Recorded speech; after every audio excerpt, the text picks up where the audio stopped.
Bonjour, soyez les bienvenus pour cette deuxième partie sur les nombres complexes. Aujourd'hui, nous allons parler des nombres complexes. Nous allons commencer par la définition des nombres complexes. Ce qu'il faut comprendre, c'est que comment un nombre complexe est représenté, comment un nombre complexe est défini. Un nombre complexe est constitué d'une partie réelle, d'une partie imaginaire.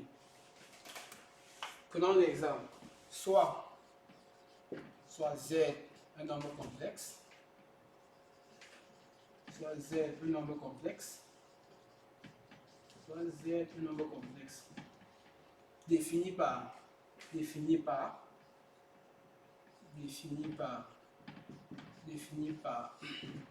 Z égale à A plus IB, AB appartenant à R carré. AB appartenant à R carré. Ok. Ici, nous avons nombre complexe. Nous avons notre nombre complexe Z égale à A plus IB. Maintenant, A ici, dans notre nombre complexe, est ce qu'on appelle la partie réelle.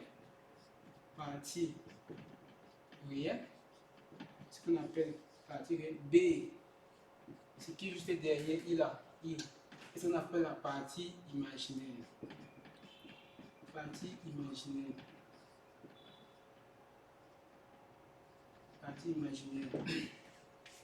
Maintenant, il faut aussi comprendre que c'est l'ensemble des nombres complexes. Grand C, c'est l'ensemble des nombres complexes. Prenons l'exemple d'un nombre complexe. Vous avez les exemples des nombres complexes. Vous allez me dire en commentaire si je vais laisser d'autres cas, vous allez me déterminer la partie réelle et la partie imaginaire. Prenons l'exemple, nous avons Z égale à 1 plus I. Nous avons, pense à Z1. Prenons notre cas Z2. Z2 égale à 1 plus 5I. Nous avons Z3 égale à 4. Nous avons Z4 égale à 5I. Ici, je vais déterminer la partie réelle et la partie imaginaire dans les deux premiers cas. Et vous allez mettre en bas, juste en bas là, vous allez me dire, sur la partie commentaire, vous allez me dire pour Z3 et Z4, quelle est la partie réelle, quelle est la partie imaginaire. On va commencer. Z1. Pour Z1, la partie réelle, pour Z1, la partie réelle, pour Z1 qui est égal à 1 plus I, la partie réelle, la partie réelle,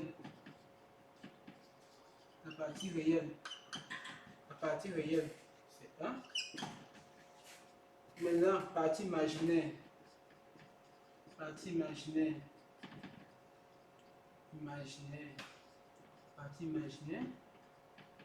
c'est 1 aussi.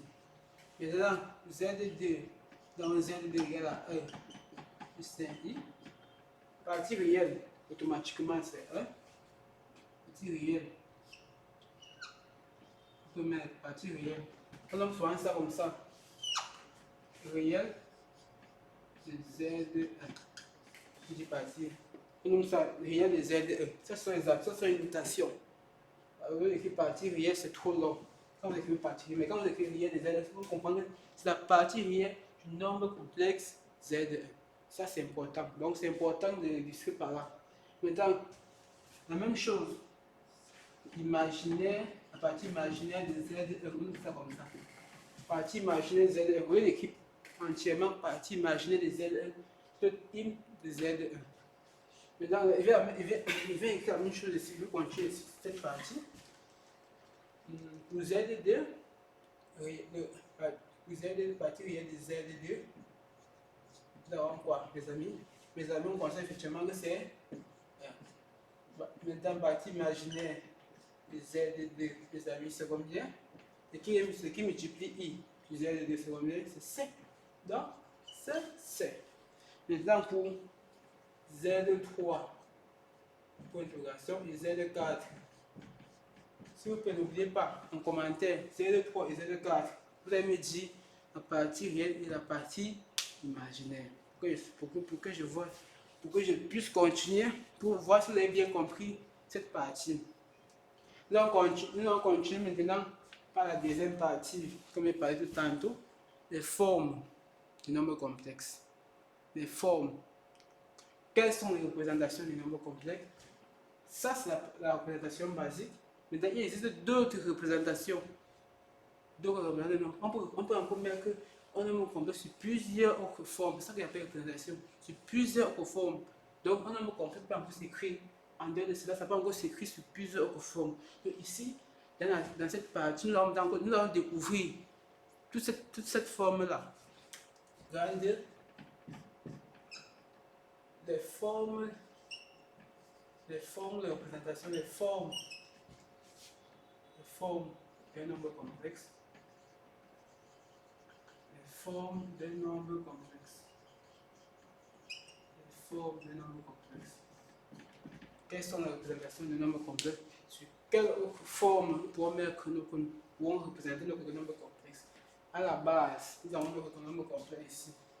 Z égale à plus IB. Quelle forme?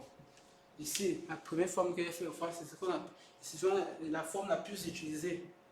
Et parfois, on utilise nous sans connaître parfois en la classe de première trigonométrie, on ne précise pas souvent. Mais ici, je vais vous montrer, je vais vous édifier, vous montrer des astuces, comment écrire comment trouver la forme, comment représenter facilement cette forme. Il y a la forme, il y a ce qu'on appelle la forme trigonométrique. La première forme, c'est la forme trigonométrique.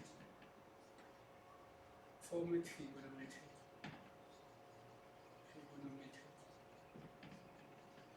C'est ce qu'on appelle la forme trigonométrique. Mais dans la forme trigonométrique du quoi? Nous avons Z égale. La forme trigonométrique du quoi? Ici, nous avons ce qu'on appelle le module. Généralement, nous notons R, facteur de cosinus θ. Ça, c'est ce qu'on appelle l'argument. Plus I sinus de l'argument. Je tiens à rappeler, parce que dans la partie définition, je vais vous expliquer comment déterminer le module de nombre complexe. Je tiens à rappeler, R ici, dans notre cas, c'est le module de notre nombre complexe. Et θ ici, que vous voyez là, c'est l'argument de notre nombre complexe. Le module égale racine carrée de A carré plus B au carré. C'est comme ça qu'on fait pour déterminer le module du nombre complexe. Donc, pour déterminer l'argument de nombre complexe, il y a plusieurs méthodes. Les méthodes que nous avons vues dans les vidéos précédentes. J'invite ceux qui n'ont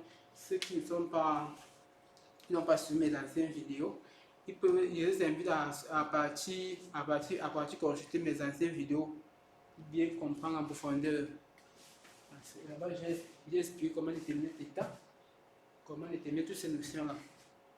Ok, donc nous allons continuer. Ici c'est le module, ici c'est l'argument. Ça, c'est la forme trigonométrique. Donc, dans la forme trigonométrique, ce qu'il faut retenir dans la forme trigonométrique, c'est que ici, dans la forme trigonométrique, il faut déterminer deux choses. Si tu as un nombre complexe, il faut déterminer deux choses. Premièrement, il faut te rappeler le module. Est-ce que j'ai défini son module? Oui. Après avoir déterminé son module, il faut déterminer ce qu'on appelle l'argument. Est-ce que j'ai réussi à déterminer son argument? Oui. Si j'ai réussi à déterminer, alors j'écris ça sur la forme-ci. Je viens juste là, je remplace. Je viens juste là, je remplace par là, je remplace par là.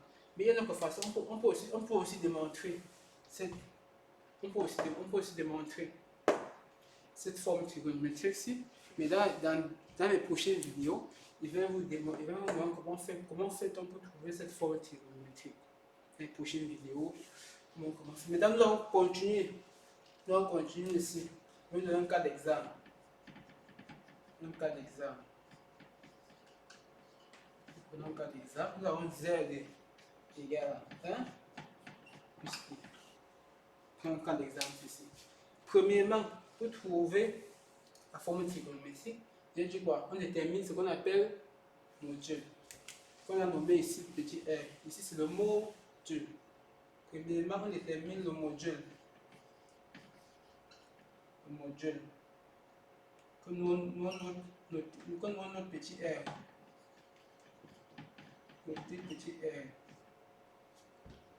Module. Module de z, c'est comme ça que notre module de z égale à r. Racine carré. A carré. A c'est combien? 1 au carré. B c'est combien? 1 au carré. Ça va faire racine carrée de 2. Maintenant, nous allons déterminer dans l'argument de nombre complexe. L'argument. Nous allons déterminer l'argument. Nous allons déterminer l'argument. De cette position. Nous allons déterminer l'argument. Nous allons déterminer l'argument ici. Nous allons déterminer l'argument. Déterminer l'argument.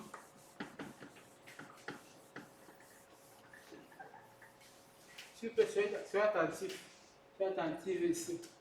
Nous allons déterminer l'argument. Comment trouver l'argument? L'argument ici, là, c'est nous avons noté θ. On peut prendre bêta, θ, et ainsi de suite, ça dépend de vous. Donc ici, il n'y a pas que, c'est pas forcément toujours θ. C'est-à-dire que bêta ici, on peut dire que mon argument c'est bêta. C'est la valeur qui compte. Donc à la fin, on va remplacer par des valeurs. Donc ce sont les valeurs qui seront ici. Et c'est grâce à cette valeur qu'on va dire que ça, c'est notre forme trigonométrique et elle est vraie ou pas. Maintenant, on va commencer ici, on continue ici pour déterminer l'argument. Comment déterminer l'argument? On vient ici, comme vous avez montré en trigonométrie, on fait cosinus. Cosinus θ égale à quoi? A sur module de z. Sinus θ égale à B sur module z. Je vois comment beaucoup se souviennent de ça. En trigonométrie, on fait ça, mais on ne dit pas que ça. C'est une forme, on passe seulement de forme trigonométrique. Moi, on ne dit pas que ça c'est une forme trigonométrique. Et par exemple, pour les nombres complexes, mais même pour les nombres complexes, on utilise ça.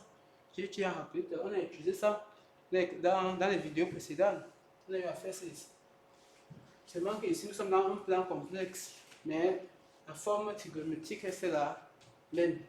Et les méthodes sont évidemment là. Et maintenant qu'on fait ça, on ne parle pas de modules. Mais ce qu'il faut comprendre, c'est que ce sont les termes qui sont différents. Les termes employés là-bas que nous avons employés qui sont différents. Mais sinon, c'est la même procédure pour trouver l'argument. On vient ici, on remplace le cosinus θ égale A là-bas c'est combien? Un module racine de 2 sur 2. En faisant le conjugué de ça, ça fait racine de 2 sur 2. Dans sinus θ, ici ça va faire B c'est combien? 1. B c'est 1, il faut bien regarder, B c'est 1. Module que nous allons trouver racine de 2. En faisant conjugué, ça fait racine de 2 sur 2. Donc la question qu'on va se poser ici, maintenant nous avons ça, je reviens ici. Cos θ égale à racine de 2 sur 2, sinus θ égale à racine de 2 sur 2, θ égale. Les gens font beaucoup de difficultés à ce niveau. Ils se demandent comment faire. Pourquoi quand on met cosinus de θ, ça donne racine de 2 sur 2, sinus θ donne racine de 2, après on met un seul langue, comment la détermine? Donc il y a souvent plusieurs méthodes. Donc on utilise souvent la calculatrice. Il dit sur la calculatrice, d'un côté ça peut marcher facilement. En la calculatrice ça marche, ça peut marcher dans certains cas, mais ce n'est pas dans tous les cas. Mais la méthode que je vais utiliser, l'astuce que je vais utiliser automatiquement ici, ça marche dans tous les cas. La question qu'on se pose, quelle est l'angle dont le cosinus donne racine de 2 sur 2 et le sinus donne racine de 2 sur 2? C'est la question qu'on se pose. Et évidemment, quand on prend notre cercle trigonométrique, quand on trace notre cercle trigonométrique, là, automatiquement, il n'y a pas d. Automatiquement, il n'y a pas d. C'était là. Sinus. Voilà. L'angle. Quand on vient de tracer là, on voit que l'angle, maintenant, on vient voir automatiquement l'angle dans le cosinus et le sinus égale à racine de 2 sur 2, automatiquement, là, Donc le 45 degrés égale à pi sur 4. 45 degrés égale à pi sur 4. Racine de 2 sur 2. Racine de 2 sur 2. Automatiquement, c'est 45 degrés qui égale encore à pi sur 4. Donc, c'est pour cette question. Parce qu'il y a des fois où cosine d'état peut être égal à racine de 3 sur 2 et que par exemple, cosine d'état égale à 1 demi. Je pose la question, quel angle donc le cosine donne ceci et ceci donne ceci? À base de cercle trigonométrique, tu trouves facilement les états. Là-bas, avec la technique, si, avec la méthode, avec la souci, avec la manière si de faire ou de voir les choses, c'est facile. Tu ne peux pas te tromper à ce niveau. Parce que quand il est à ce niveau, il connaît le cercle trigonométrique par cœur. Et ce qu'elle vient là, 1,5, et ce vient là, racine de 2 sur 2, racine de 3 sur 2. Ainsi de suite, 1,5, racine de 2 sur 2, racine de 3 sur 2, 0, ainsi de suite.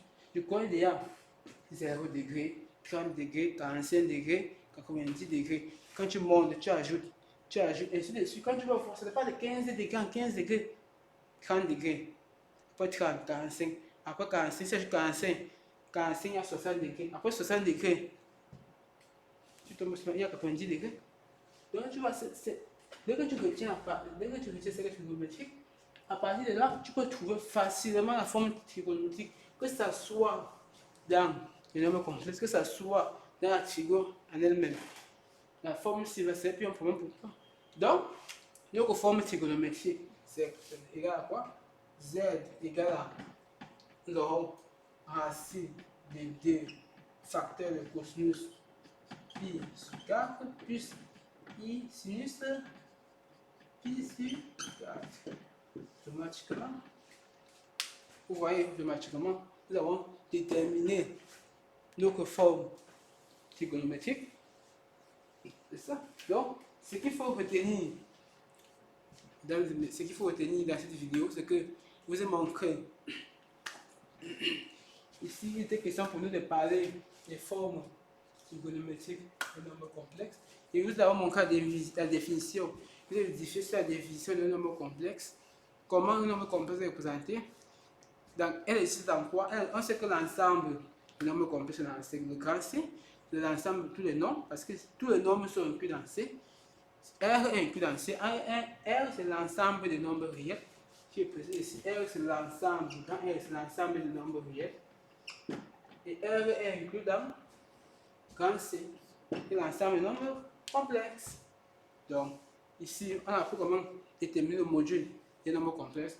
Sur quelle forme un nombre complexe est représenté? Comment déterminer la forme trigonométrique? Comment déterminer l'argument? Et ainsi de suite. Merci de m'avoir suivi. N'oubliez pas de suivre la prochaine vidéo. Que nous allons continuer la prochaine vidéo avec d'autres formes des nombres complexes. Et ensuite, nous allons parler d'autres notions qui sont aussi très importantes et conjuguer de nombres complexes. Alors, ce sont aussi des parties très intéressantes parce qu'ici, il faut comprendre au fur et à mesure. Et maintenant, il faut aussi, n'oubliez pas de pratiquer. Alors, dans cette vidéo, je vais donner un exercice. Et si vous pouvez laisser j'attends beaucoup de commentaires à propos de ces exercices. C'est en fonction de cela que je vais faire les vidéos pour voir les préoccupations des élèves. Parce que cette vidéo, ça a pour but d'aider beaucoup. Parce que nous sommes une période d'examen. Et effectivement, ces notions peuvent aider. Que ce soit les élèves, ça peut aider aussi les étudiants qui ont des préoccupations. Donc, je suis là. Laissez des commentaires.